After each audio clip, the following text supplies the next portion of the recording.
Welcome back to Buzz TV. I'm Howard Walpuff, your host. And growing up, my grandmother always used to tell me, make sure to take care of your teeth. You got to take care of your teeth. So today, we're going to talk about that. We have Dr. Scott Wagner from Acela Smiles here. Scott, welcome to Buzz. How are you? Thanks. I'm good. She also told me to make sure you get your sleep.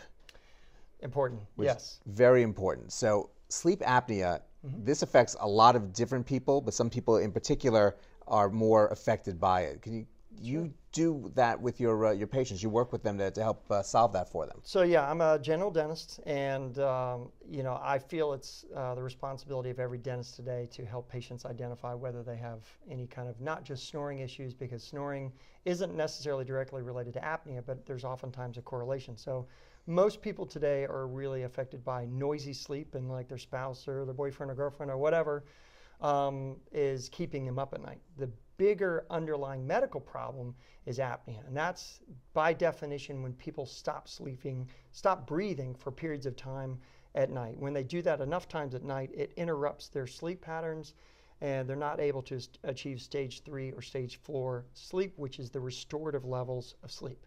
Now, somebody that gets only stage 1 or stage 2 sleep, to put it in perspective, is going to sleep 8 or 10 hours a night and then wake up and feel chronically like just exhausted.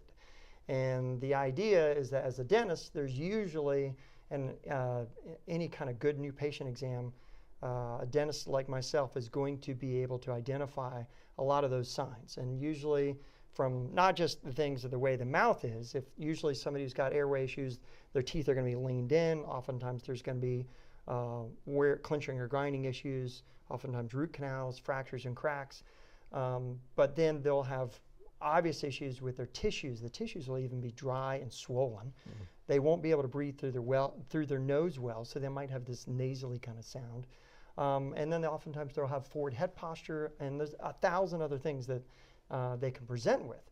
And oftentimes this all goes back to childhood development. So between being able to take a cone beam CT, which allows us to look at the sinuses in the head and neck and the 3-dimensional anatomy of the jaws, there's a whole lot of different things that we do to start to identify that and unwind that. But yes, sleep is a crisis in our country.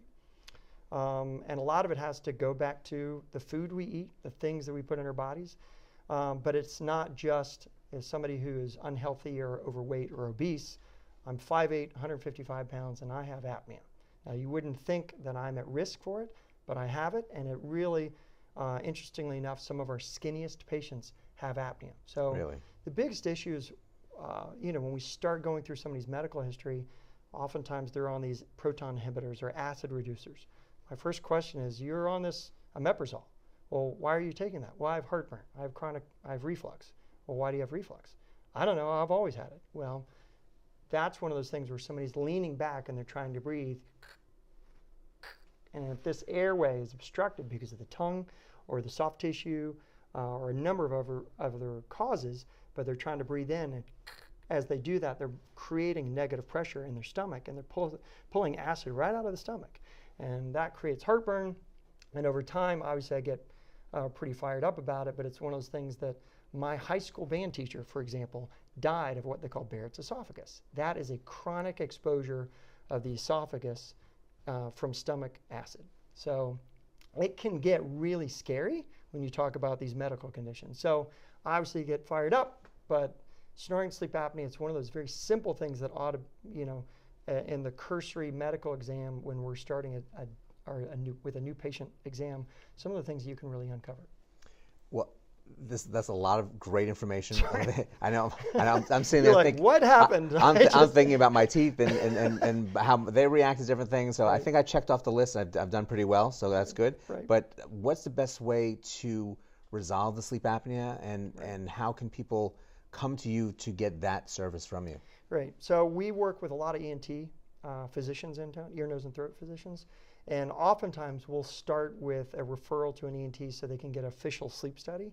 And we have a take-home test, and then if we get some of the diagnostic tests that are positive, oftentimes we'll do a referral, or if there's obvious issues, we want to get them immediately to their physician, get that diagnosed, and then oftentimes they'll be put on a CPAP and other things like that. Well, most people aren't CPAP tolerant, or a lot of people aren't. The last thing they want to do is wear a mask.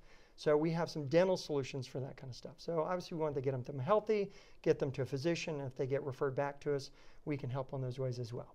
So our website, ecellasmiles.com, has a lot of that information, but there's all kinds of very simple, elegant appliances that somebody can wear at night. I wear one every night, and if I don't wear it, I don't sleep well. And that's very important. Going back to the beginning, getting your sleep is very important. Sure. These are issues that you need to address, and really you've highlighted the whole list of key points that people need to see in their own body and their own habits of what's maybe the cause or results from having a sleep apnea. So thank you very much for joining us and sharing all of that. Appreciate it. I hope I'll sleep better tonight. I hope so. And thank you all for joining us on Buzz TV.